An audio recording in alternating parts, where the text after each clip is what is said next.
যে রাঘব বোয়াল ছিল সব তো ভারতে পলায়ে গেছে, আর যারা আছে বিশেষ সুবিধায় সাব জেলে আছে, আর অসংখ্য লোক এখনো লুকায় আছে। আমাদের এখন আসলে কঠোর হইতে হবে। আমি আজকে যাদের সামনে কথা বলতেছি আপনারা সবাই সাহসী, এই লোকদেরকে আরও সাহসী হইতে হবে।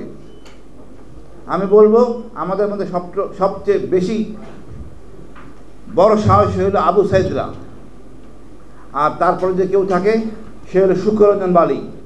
আমাদের সবাইকে শুক্ররঞ্জন বালির মতো কথা বলতে হবে। হাসিনাকে আমরা কিন্তু তাড়িয়েছি, ও নিজের ইচ্ছায় যায় নাই, ভারত তারা ঠেকাইতে পারে নাই। সুতরাং আমাদের মনোবল থাকা উচিত।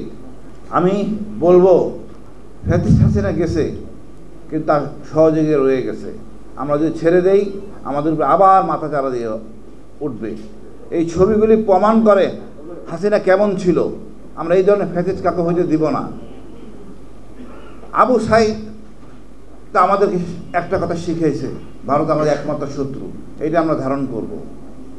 শুক্ররঞ্জন বালিকে ভারত ধরে নিয়ে গেছে, সালাউদ্দিন ভাই বলেন ভারতে ছিলেন, অর্থাৎ ভারত জড়িত, মোদী সরকার জড়িত। আমরা একটু লজ্জা শরম ভেঙে একটু বলি ভারতকে, ভারত আমাদের একমাত্র শত্রু। আমাদের বিডিআর ঘটনা দেখতে পাইছি ভারত জড়িত ছিল, এখন তার রাগ ঢাকের কিছু নাই। ভারত আমাদের সশস্ত্র বাহিনীতে হাত দিছে। আমাদের কঠোর ভাষায় বলতে হবে, প্রতিশোধ নিতে হবে। ভারতকে আমরা এক বিন্দু ছাড় দিব না। দরকারে না খেয়ে থাকবো, একবেলা খাবো, ভারতের কোনো অনুদান আমরা নিব না। আমাদের লজ্জা হওয়া উচিত। এই ভারত আমাদের সাথে এত নির্মম আচরণ করছে দীর্ঘ 54 বছর, শহীদ জিয়ার অংশটা বাদে। আমাদের শত্রু ভারত, পশ্চিমবঙ্গ না, আসাম না, ত্রিপুরা না, এই দিল্লির শাসন থেকে আমরা মুক্তি চাই। যেই সব রাজনীতিবিদ এখনও এই দাবিদারি করেন তাদেরকে আপনারা বর্জন করেন, তাদেরকে ঘৃণা করেন। আমরা নিজেরাই স্বয়ংসম্পন্ন, আমরা কাজ করে খাই, বিদেশে প্রবাসীরা টাকা পাঠায়, তা দিয়ে আমরা চলি, ভারতের দয়ায় আমরা চলি না। আমাদের সবাইকে সাহসী হইতে হবে। আমি 22 সালে আয়নাঘর ডিজেফাইতে আছে, আওয়ামী লীগ সরকার ক্ষমতায়।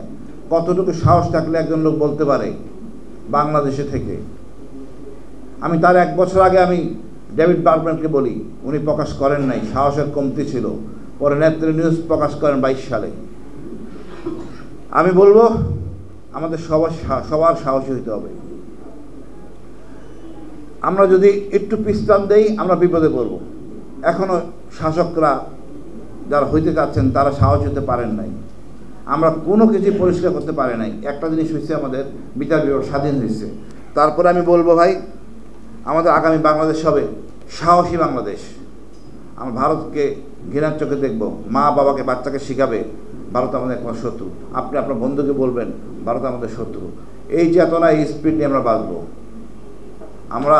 আমি যাদের সাথে কথা বলতেছি আপনারা সবাই সাহসী, এটা গর্বের জায়গা।